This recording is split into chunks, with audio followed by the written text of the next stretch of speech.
For the latest on severe tropical storm Christine, we have Pag-asa weather forecaster Lori de la Cruz. Hello Ma'am Lori, magandang hapon. Alam ko po super busy kayo. Pero okay, ang status po ni Christine ngayon, nasaan ang mata niya at ang mga dapat asahan po? Good afternoon, sir, at sa mga kababayan natin. Ang sentro ni Christine ay nasa labas na ng landmass. So, nasa tubig na po ito, coastal waters ng Santa Cruz, Ilocos Sur. At sa kasalukuyan po ay taglay pa rin niya ang lakas ng hangin, umaabot sa 95 kilometers per hour near the center at gusting sa 145 kilometers per hour. So, ang movement niya mabakit pa rin southwestward at 15 kilometers per hour. With that, yung signal number 3 nakataas pa rin ho ngayon sa Benguet, Ilocos Sur, La Union at maging sa Pangasinan. Signal number 2 naman sa Batanes, Cagayan, kasama ng Babuyan Islands, Isabela, Quirino, Nueva Vizcaya, Apayao, Kalinga, Abra, Ifugao, Mountain Province, Aurora, Nueva Ecija, Tarlac, Zambales, Bataan, Pampanga, Bulacan, Metro Manila, Rizal, Cavite, and the western portion of Batangas. The western portion of Quezon kasama ng Polillo Islands at Lubang Islands. Signal number 1 pa rin sa Laguna, rest of Batangas, rest of Quezon, rest of Occidental Mindoro, Oriental Mindoro, Marinduque, Romblon, northern portion of mainland Palawan, kasama ng Calamian Islands, Puyo and Calayan Islands, Camarines Norte, Camarines Sur, Catanduanes, Albay, Sorsogon, and Masbate, including Ticao and Bures Islands. Aklan, Capiz, Antique, kasama ng Caluya Islands, Iloilo, Bantayan Islands, Northern Samar, and northern portion of Samar. Sa mga dapat nating lugar, doon po ay posible pa rin maranasan ang mga pagbugso po ng hangin, maging ang mga pag-ulan na dulot ni Christine. So, ibig sabihin, kahit na ang mata nito ay nasa dagat na, yung radius niya na hagip pa rin most parts of Luzon and Visayas. Hello, Ma'am Lori, ito po, siguro maraming nagtataka. Ngayon, nakataas po ang red warning level ng pag-ulan po. Hindi po dyan sa bahagi na dinadaan ngayon ng Christine, pero Batangas and Cavite at ang red warning level means be prepared to take action at may serious flooding daw na mga posible.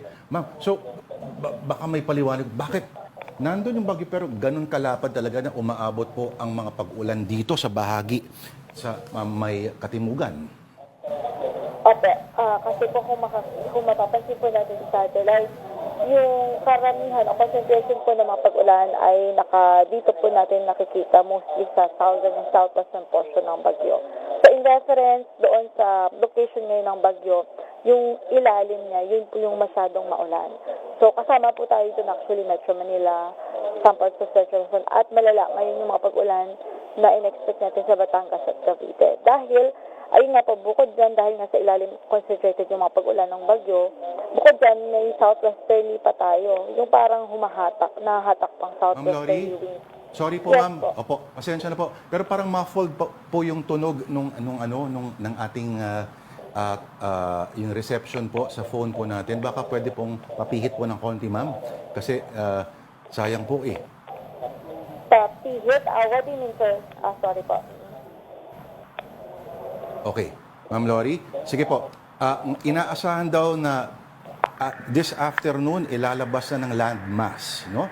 Ng Luzon itong si Christine, pero ang warning po ninyo ng Pag-asa, hindi pa rin dapat magpakakampante. Ano ho ang maaring idulot na pinsala kahit nasa ganong sitwasyon po, ma'am? Yes, kahit nasa labas na po ng landmass ang sentro nito, yung kalahati nito yung kalahating parte ng bagyo halos sakop pa rin yung Luzon and some parts of Visayas. So, ibig sabihin yung radius niya, affected pa rin tayo. Yung sentro lang naman po yung lumabas sa landmass. So, possible pa rin yung gusty winds, mga pagbugso ng hangin, at lalong-lalo yung mga pag-ulan. Okay.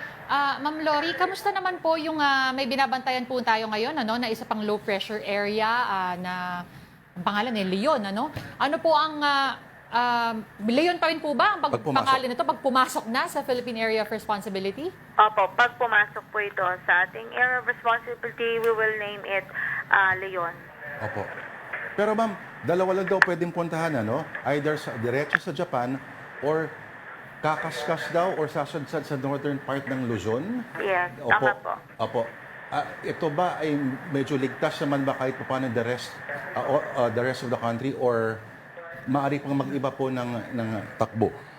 Opo, honestly, too early naman po to tell a definitive track of this weather disturbance dahil medyo may kalayuan pa. Opo. Pero yun nga ang senaryo, posible yung northern part ng Luzon. Kung kumas kasi ito sa northern part of Luzon, definitely affected pa rin ang northern at central Luzon.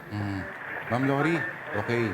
Paano lang po, kung may mga datos na ho kayo, bakit ho ganun katindi ang binuhos na ulan ni Christine doon sa Naga at sa Kabikulan kahapon? Nasa 300 daw yung average, At ito pa, ano ba yung mga lugar na dapat maghanda for possible torrential and heavy rains, ma'am? With regards naman po sa nangyari na mga pag-ulan sa Bicol yesterday, the other day and yesterday, kung makikita kasi natin yung pagkilos ng bagyo masyadong mabagal. So in a sense ay nababad po yung landmass ng Bicol region sa radius nitong bagyo. Nataon pa na natapat po sa kanila yung talagang napakaraming ulan na parte ng bagyo. And yun nga po, napakabagal, halos 10 to 15 kilometers per hour lang ang kanya naging pagkilos. So, hindi siya gaanong umalis sa area na yon. So, very exposed yung landmass. Iba talaga yung mabagal, ma'am, At lalong-lalo na, ngayon dumadaan dyan sa Cordillera. At kung yung mga kabahayan na nando naka-perch, let's say sa mga very fragile na mga kalupaan, dapat po mag-ingat. Anyway, ma'am, lalabas na po ito last na lang po, si Christine po, ay lalabas na ng Philippine Air Responsibility. Bukas, sinasabi bukas po. By then ba, pwede na tayong makahinga? Actually, hindi rin pa po totally. Kasi kumbaga posible pa rin makahagip ng radius yung western part of Luzon dahil sa lawak ng radius niya. So, we will see po by then. Alright. Maraming salamat po sa inyong oras. Ang ating pag-asa weather forecaster, Lori De La Cruz. Thank you, ma'am.